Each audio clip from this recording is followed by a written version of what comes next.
Nah, apa yang kau bawa? Buktinya apa? Sahabat perang.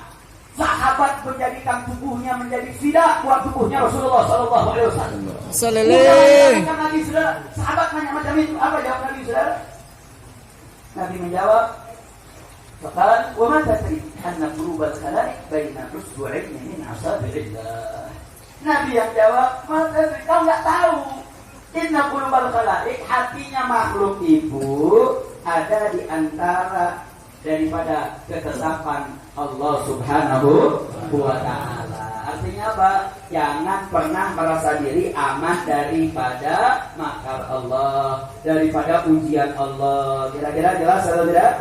Jelas atau tidak? Cerita ini. Dan ini cerita mungkin antum sudah dengar, tetapi cerita ini menjadi penutup daripada pembahasan hikmah yang ke-44 ini. Cerita kisah Bal'am ibn Ba'urah. Kisah Bal'am ibn Ba'urah ini diabadikan oleh Allah, diperintahkan oleh Allah untuk Nabi ceritakan. Di mana Allah Subhanahu wa taala berfirman, "Wa qul 'alaihim naba'a alladhi atainahu ayatina fansalafa minha fa'atbahu asy-syaitanu fa kana minal ghawin. Walau syi'na larafa'nahu biha walakinnahu akhlada ila al-ard wattaba'a hawahu famathaluhu kamathalil kalb in tahmilhu 'alayhi yal'ab aw tatrukuhu yal'ab." Saudara, kisah Bal'am ini adalah seorang yang memiliki keistimewaan punya Ismul A'zam. Dia kalau doa ini pasti mustajab. Kalau angkat tangan doanya kabul. Nah, saat itu Nabi Musa alaihissalam pengen masuk ke wilayah tempat Bal'am tinggal. Kenapa Nabi Musa mau ke situ? Karena Nabi Musa ingin harbul jabbarin, pengen memerangi raja yang zalim. Akhirnya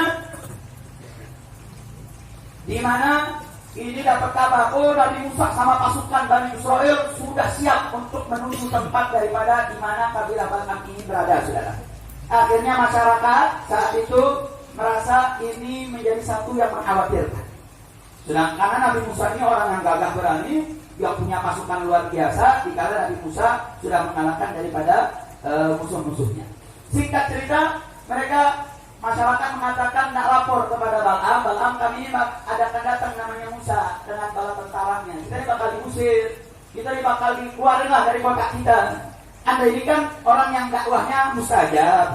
Doa kepada Allah, doa kepada Tuhan Anda untuk tolak itu Musa dan sampai masuk. Apa jawab Bal'am saat itu? Dia katakan, "Wahyakum Nabi Allah wa ma'ul malaikat wal mu'minun." Itu tuh yang datang Nabi Musa, nabinya Allah. Dia datang sama orang-orang beriman, sama malaikat. Terus saya diminta doa buat kirim laknat kepada itu pasukan. Anak ini mengetahui apa yang kita tidak tahu. Lihat, di situ Bal'am imannya kuat nggak? Kuat. Imannya kuat nggak? Kuat. Wa ani fa'altu hada dhahabat dunya ya wa akhirati. Sampai kata Bal'am, ini kalau saya kerjain saya yang diminta, oh udah habis saya punya dunia, habis saya punya akhirat. Akhirnya dikatakan udah, di situ Bal'am tegas, kita pulang, jangan pakai minta saya doa. Tegas nggak? Tegas nggak? Gus. Akhirnya Bal'am mengatakan begini.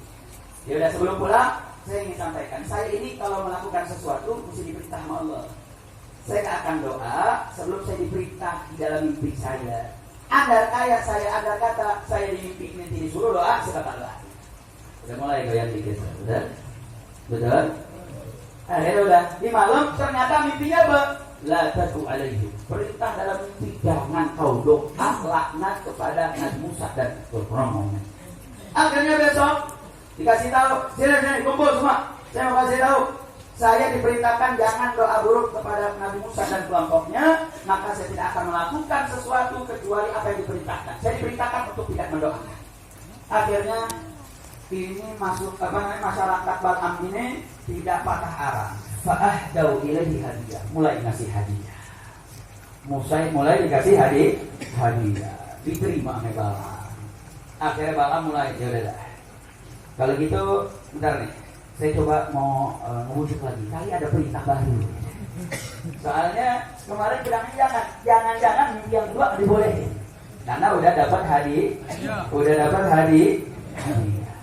Akhirnya udah saudara, singkat cerita, mulailah Bal'am menerima daripada hadiah tersebut. mulai ada kegoncangan daripada Bal'am itu sendiri. Akhirnya lagi-lagi saat itu Bal'am masih mengatakan saya tidak akan melakukan sesuatu tanpa diperintah. Akhirnya ini masyarakat masih mengatakan, ya Bal'am, ente ini kan tidak dibenci oleh Allah Subhanahu wa Ta'ala. Dan anda ini kan gak ada larangan. Betul, anda gak diperintah. Kan tadi bahasanya saya kalau diperintah baru saya doa. Masuklah nih. Ini mengatakan ente kan tapi gak dilarang. Ente kan nunggu perintah. Cuma kan ente ada gak larangan? Jangan doakan. Ada gak? Gak ada. Artinya gak usah lah, anda terlalu takut. Akhirnya Bal'am mulai daripada tergoyang. Bahkan dalam riwayat yang lain istrinya ikut mendorong. Sampai akhirnya Bal'am tergoda. Faktutin. Akhirnya Bal'am terkena fitnah. Akhirnya Bal'am mengendarai daripada keledai betinanya naik ke atas gunung. Menariknya apa saudara? Ini keledai yang dikendarain ketika lagi mau diajak Bal'am. Tahu Bal'am ini mau doain Nabi Musa untuk ya diberikan laknat, gak boleh masuk ke kotaknya. Itu keledai betinanya berkali-kali jatuh beruntut. Dipecut sama Bal'am, berdiri lagi. Jatuh lagi, dipecut, jatuh lagi. Akhirnya Allah bikin itu betina, keledai betina ngomong, apa isinya saudara? Dia bilang, ente ngapain sih? Ente mau ngapain? Amatala al malaikat amami taruduni an wajhi. Ente nggak lihat saya ngeliat malaikat ngegampar saya, melarang saya untuk anterin ente. Wah, hak ya Bal'am. Bal'am belum ngeliat sama keledai. Ini keledai ngeliat malaikat. Akhirnya Bal'amnya tetap maksa, Bal'amnya naik. Akhirnya Bal'am berdoa untuk memberikan laknat. Dan subhanallah, laknat yang dilakukan oleh Bal'am itu justru bukan menimpa kepada pasukan Bani Israel, tapi justru menimpa daripada pasukan dari atau masyarakat Bal'am itu sendiri. Akhirnya disitulah Bal'am akhirnya mengatakan dengan lisannya sendiri kepada kaumnya. Saat itu udah hilang tuh ismul Allahnya Bal'am, sampai Bal'am mengatakan tasdah Bal'ana ini dunia wal akhirah. Udah rusak deh. Dunia udah hilang, akhiratnya udah hilang. Walam yabqa ilal makar wal hilah fasa'amkuru lakum wahdal.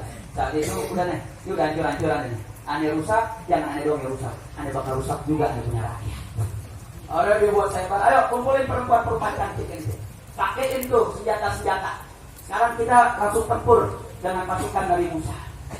Nabi Musa dengan pasukannya memimpin satu pasukan namanya Husbah. Singkat cerita, perempuan-perempuan, dan ingetin itu perempuan-perempuan nanti jangan ente larang ya, kalau dia mau berkumpul, mau berhubungan intim dengan pasukannya daripada Husban, pasukannya Bani Israil yang dibawa oleh Nabi Musa alaihissalam. Singkat cerita, pimpinannya bernama Rasul Siddiq yang namanya Syamun ibn Ya'qub. Itu ketika dihadirkan perempuan, dilihat cantik diambil, diajak bergumul. Sebelum diajak bergumul di depan Nabi Musa dia katakan, inilah adunuka, ini kata pimpinan panggilannya. Saya yakin Anda pasti akan mengatakan haram apa yang saya lakukan kepada perempuan ini di hadapan Nabi Musa, karena ini pasukan Nabi Musa yang dibawa. Akhirnya Nabi mengatakan, ada dia haramun alaika la tuqibuha. Jangan kau dekati dia, kata Nabi Musa. Qala fa wallahi la nuti'uk. Kata ini pimpinan yang tadinya di pasukan Nabi Musa malah akhirnya membelot. Gara-gara apa? Gara-gara godaan dunia, saya tidak akan taat kepadamu. Tsumma dakhala biha tubbata bahwa alaiha, akhirnya dia melakukan perzinahan. Akhirnya Allah turunkan azab bagi kaum Bal'am, termasuk kepada pasukan daripada raja tersebut yang telah tergoda daripada godaan dunia. Artinya apa?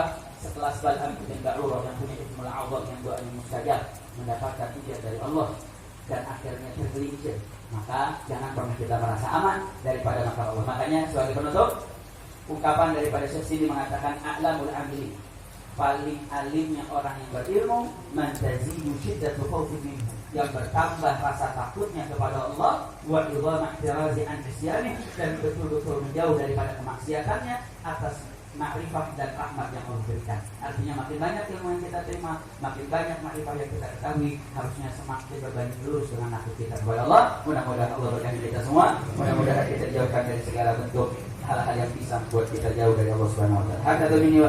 Assalamualaikum warahmatullahi wabarakatuh.